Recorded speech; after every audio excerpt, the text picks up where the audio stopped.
ಇವತ್ತು ರಾಜ್ಯದಲ್ಲಿ ಬಹುತೇಕ ಪಂಚಾಯತಿಗಳು, ನಮ್ಮ ರಾಜ್ಯದಲ್ಲಿ 5,927 ಗ್ರಾಮ ಪಂಚಾಯತಿಗಳಿದ್ದಾವೆ. 90% ಜಾಸ್ತಿ ಪಂಚಾಯತಿಗಳ ಅಧಿಕಾರಾವಧಿ ಮುಗಿದಿದೆ. ಆಡಳಿತಾಧಿಕಾರಿಗಳ ನೇಮಕ ಆಗಿದೆ. ತಮಗೆಲ್ಲ ಗೊತ್ತಿದ್ದಂಗೆ ಅಧಿಕಾರ ವಿಕೇಂದ್ರೀಕರಣದಲ್ಲಿ ಕರ್ನಾಟಕ ರಾಜ್ಯ ಮುಂಚೂಣಿಯಲ್ಲಿದೆ. ಹಿಂದೆ ಮಾನ್ಯ ನಜೀರ್ ಸಾಬ್ರವರ ಕಾರ್ಯಕಾಲದಲ್ಲಿ ಪಂಚಾಯತಿಗಳಿಗೆ ಹೆಚ್ಚಿನ ಅಧಿಕಾರ ಕೊಡಬೇಕು ಅನ್ನುವಂಥದ್ದು ಬಹಳ ನಡೆದಿತ್ತು.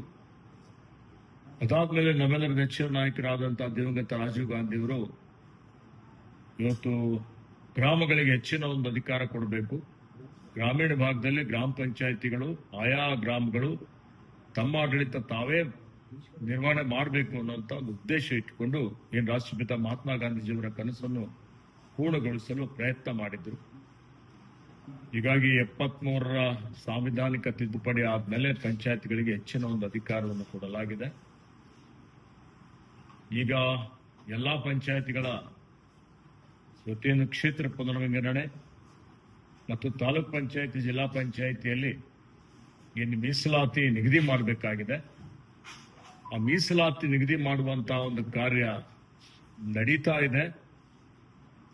ಅದರ ಜೊತೆಯಲ್ಲಿ ಸಚಿವ ಸಂಪುಟದಲ್ಲೂ ಚರ್ಚೆ ಆಗಿದೆ. ಮಾನ್ಯ ಮುಖ್ಯಮಂತ್ರಿಗಳು ಎಲ್ಲ ಸಚಿವ ಸಂಪುಟದ ಸದಸ್ಯರು ಶೀಘ್ರದಲ್ಲಿ ಗ್ರಾಮ ಪಂಚಾಯತ್, ತಾಲೂಕ್ ಪಂಚಾಯತಿ, ಜಿಲ್ಲಾ ಪಂಚಾಯತಿ ಚುನಾವಣೆ ನಡೆಸುವುದರ ಬಗ್ಗೆ ಬಹಳಷ್ಟು ಆಸಕ್ತಿಯನ್ನು ಹೊಂದಿದ್ದಾರೆ.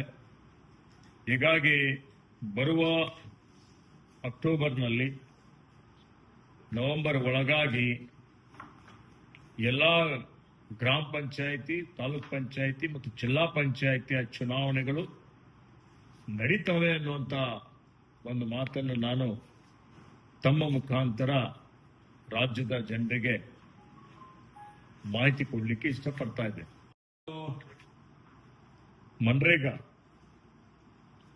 ಮನ್ರೇಗಾ ಲಕ್ಷಾಂತರ ಗ್ರಾಮೀಣ ಭಾಗದ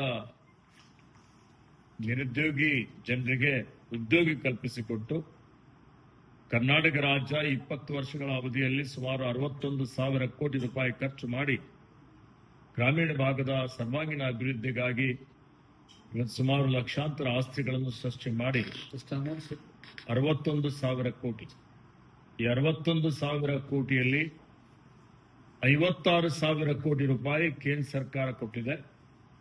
4,800 ಕೋಟಿ ರೂಪಾಯಿ ರಾಜ್ಯ ಸರ್ಕಾರ ಕೊಟ್ಟಿದೆ. ಅಂದ್ರೆ 90% ಕೇಂದ್ರ, 10% ರಾಜ್ಯ ಸರ್ಕಾರದ ಅನುಪಾತ ಇತ್ತು ಮನ್ರೇಗಾದಲ್ಲಿ.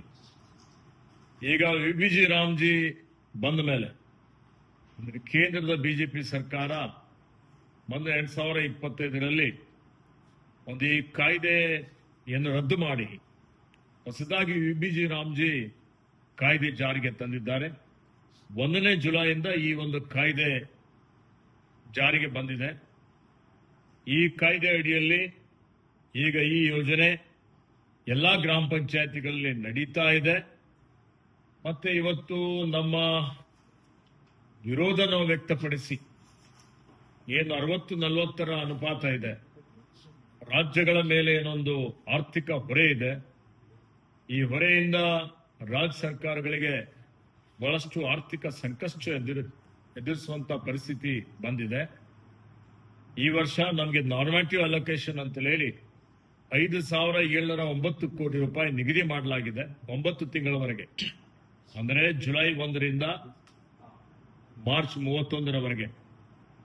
ಅದರಲ್ಲಿ 3,800 ಕೋಟಿ ರೂಪಾಯಿ ರಾಜ್ಯ ಸರ್ಕಾರ ಭರಿಸಬೇಕಾಗ್ತದೆ, 40%. ಒಟ್ಟಿಗೆ ಸುಮಾರು 9,000 ಕೋಟಿಗಿಂತಲೂ ಮೀರಿ ಒಂದು ನಮ್ಮಲ್ಲಿ ಅನುದಾನ ಒದಗಿಸಲಾಗಿದೆ. ಆದಾಗ್ಯೂ ನಾವು ಈಗಾಗಲೇ ನಾನು ದೆಹಲಿಗೆ ಹೋಗಿ ಸಭೆಯಲ್ಲಿ ಭಾಗವಹಿಸಿ ಎಲ್ಲಾ ಸಿದ್ಧತೆಗಳನ್ನು ಮಾಡಿಕೊಂಡು ಜುಲೈ 1ನೇ ತಾರೀಕಿನಿಂದ ಬಡವರ, ಹಿಂದುಳಿದವರ, ಮಹಿಳೆಯರ, ಶೋಷಿತರ, ನಿರುದ್ಯೋಗಿ ಏನ್ ಜನ ಇದ್ದಾರೆ ಅವರು ಪಲಾಯನ ಮಾಡಬಾರದು, ಅವರು ಗುಳೆ ಹೋಗಬಾರದು ಅಂತೇಳಿ ಹೇಳಿ ಅದನ್ನು ನಾವು ಜಾರಿಗೆ ತಂದಿದ್ದೇವೆ. ಮತ್ತು ಈಗಾಗಲೇ ಹಿಂದಿನ ಏನು ಕ್ರಿಯಾಯೋಜನೆ ಇತ್ತು ಆ ಕ್ರಿಯಾಯೋಜನೆಗೆ ಅನುಗುಣವಾಗಿ ಮನ್ರೇಗಾದಲ್ಲಿ ತೆಗೆದುಕೊಂಡಂತಹ ಕಾಮಗಾರಿಗಳನ್ನು ಈಗೇನು ಹೊಸದಾಗಿ ಅವರ ಕಾಮಗಾರಿಗಳು ತೆಗೆದುಕೊಳ್ಳಿಕ್ಕೆ ಅವಕಾಶ ಮಾಡಿಕೊಡಲಾಗಿದೆ. ಹಿಂದೆ 267 ಕಾಮಗಾರಿಗಳು ಮನ್ರೇಗಾದಲ್ಲಿ ಮಾಡಲಿಕ್ಕೆ ಅವಕಾಶ ಇತ್ತು. ಈಗ 318 ಕಾಮಗಾರಿಗಳು ಮಾಡಲಿಕ್ಕೆ ಅವಕಾಶ ಇದೆ. ಇದಕ್ಕೆ ಹೊರತುಪಡಿಸಿ ರಾಜ್ಯ ಸರ್ಕಾರದ ವತಿಯಿಂದ ನಮಗೆ ಅನುಕೂಲಕರವಾಗುವಂತಹ ರೀತಿಯಲ್ಲಿ ಒಂದು 25 ಕಾಮಗಾರಿಗಳನ್ನು ಇದರಲ್ಲಿ ಸೇರಿಸಬೇಕು ಅಂತ ಹೇಳಿ ನಾವು ಅವರಿಗೆ ಪ್ರಸ್ತಾವನೆಯನ್ನು ಕೇಂದ್ರಕ್ಕೆ ಸಲ್ಲಿಸಿದ್ದೇವೆ. ಈಗಾಗಲೇ 1ನೇ ಹಂತದ ಹಣ ಅವರು ನಮಗೆ ಅಲೋಕೇಟ್ ಮಾಡಿದ್ದಾರೆ. ಸುಮಾರು 1700 ಕೋಟಿ ನಮ್ಮ ಪಾಲಿನ ಹಣನೂ ಆರ್ಥಿಕ ಇಲಾಖೆ ವತಿಯಿಂದ ಈಗಾಗಲೇ ಮಾನ್ಯ ಮುಖ್ಯಮಂತ್ರಿಗಳು ಅದಕ್ಕೆ ಸಮ್ಮತಿಯನ್ನು ಸೂಚಿಸಿದ್ದಾರೆ. ಹೀಗಾಗಿ ಇಡೀ ರಾಜ್ಯದಾದ್ಯಂತ ಎಲ್ಲಾ ಗ್ರಾಮ ಪಂಚಾಯಿತಿಗಳಲ್ಲಿ ಈ ಒಂದು ಕಾಮಗಾರಿಗಳು ಮುಂದುವರಿತವೆ, ಚಾಲ್ತಿಯಲ್ಲಿದ್ದಾವೆ. ಇವತ್ತು ಬರದ ಪರಿಸ್ಥಿತಿ ಇದೆ. ಇವತ್ತು ನಾವೆಲ್ಲ ನೋಡ್ತಾ ಇದ್ದೇವೆ, ಜನ ಬಹಳಷ್ಟು ರೈತರು ಕಷ್ಟದಲ್ಲಿದ್ದಾರೆ. ಇವತ್ತು ಯಾರೂ ಗುಳೆ ಹೋಗುವಂತ ಅವಶ್ಯಕತೆ ಇಲ್ಲ. ಯಾರ್ಯಾರಿಗೆ ಇವತ್ತು ಉದ್ಯೋಗ ಬೇಕಾಗಿದೆ ಅಂತವರೆಲ್ಲರಿಗೂ ಉದ್ಯೋಗ ಅಲ್ಲಿಂದಲೇ ಕೊಡಬೇಕು ಅನ್ನುವಂತ ಒಂದು ಸೂಚನೆಯನ್ನು ನಾನು ಇಲಾಖೆ ವತಿಯಿಂದ ಎಲ್ಲಾ ಜಿಲ್ಲಾ ಪಂಚಾಯಿತಿ ಮುಖ್ಯ ಕಾರ್ಯನಿರ್ವಾಹಕ ಅಧಿಕಾರಿಗಳಿಗೆ ಕೊಟ್ಟಿದ್ದೇನೆ. ಅದಕ್ಕೆ ಯಾರು ಗೊಂದಲ ಮಾಡಿಕೊಳ್ಳುವಂತ ಅವಶ್ಯಕತೆ ಇಲ್ಲ. ತಾವೆಲ್ಲರೂ ಇದರ ಸದುಪಯೋಗ ಪಡೆದುಕೊಳ್ಬೇಕು ಮತ್ತು ಈ ಕಾಮಗಾರಿಗಳನ್ನು ಮುಂದುವರಿಸಬೇಕು ಅನ್ನುವಂತ ಒಂದು ಮಾತನ್ನು ಹೇಳಿಕೆ ಬಯಸ್ತಾ ಇದ್ದೇನೆ.